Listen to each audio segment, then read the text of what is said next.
નમસ્કાર મિત્રો, સ્વાગત છે તમારું ખેડૂત જાણકારી યુટ્યુબ ચેનલમાં। ગુજરાતમાં ચોમાસાની તુફાની એન્ટ્રી થઈ ચૂકી છે। રાજ્યમાં આગામી 7 દિવસ ગાજવીજ સાથે ધોધમાર વરસાદની આગાહી કરવામાં આવી છે।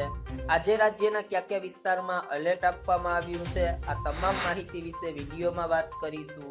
તો વિડીયોને છેલ્લે સુધી જોતા રહેજો અને ચેનલમાં નવા છો તો ચેનલને સબસ્ક્રાઇબ કરી લેજો। ગુજરાતમાં ચોમાસાનું સત્તાવાર આગમન થઈ ચૂક્યું છે। હવામાન વિભાગની તાજી આગાહી અનુસાર રાજ્યમાં હાલ એક અત્યંત શક્તિશાળી સાયક્લોનિક સર્ક્યુલેશન સિસ્ટમ અને મોસમી ટ્રફ સંયુક્ત રીતે સક્રિય થયા છે। આ સિસ્ટમની મજબૂત અસરને કારણે સમગ્ર ગુજરાતમાં આગામી 7 દિવસ સુધી તોફાની વરસાદી માહોલ રહેવાની પ્રબળ શક્યતાઓ છે, તેમજ આગામી 2 થી 3 દિવસમાં વરસાદનું જોર વધી શકે છે।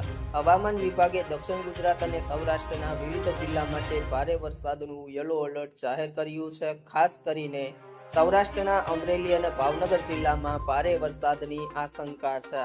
આ ઉપરાંત જૂનાગઢ, ભરૂચ, વડોદરા, પંચમહાલ, દાહોદ, તાપી, નવસારી અને છોટાઉદેપુરમાં ગાજવીજ અને તીવ્ર પવન સાથે વરસાદી માહોલ રહેશે।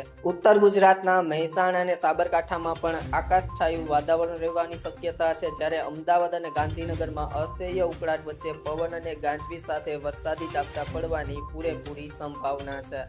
હવામાન વિભાગે દરિયાકાંઠાના વિસ્તારમાં 40 થી લઈને 50 કિલોમીટર પ્રતિ કલાકની ઝડપે તેજ પવન ફૂંકાવાની શક્યતાને પગલે મચ્છીમારોને દરિયો ન ખેડવા સ્પષ્ટપણે સૂચના આપવામાં આવી છે। કેન્દ્ર શાસિત પ્રદેશ દમણ અને દીવ તથા દાદર નગર હવેલીમાં પણ મધ્યમ વરસાદની આગાહી કરવામાં આવી છે। વહીવટી તંત્ર દ્વારા લોકોને ગાજવીજ વખતે વીજળીના થાંભલા કે નબળા વૃક્ષો નીચે ઊભા ન રહેવા માટે માર્ગદર્શિકાનું પાલન કરવા અપીલ કરવામાં આવી છે।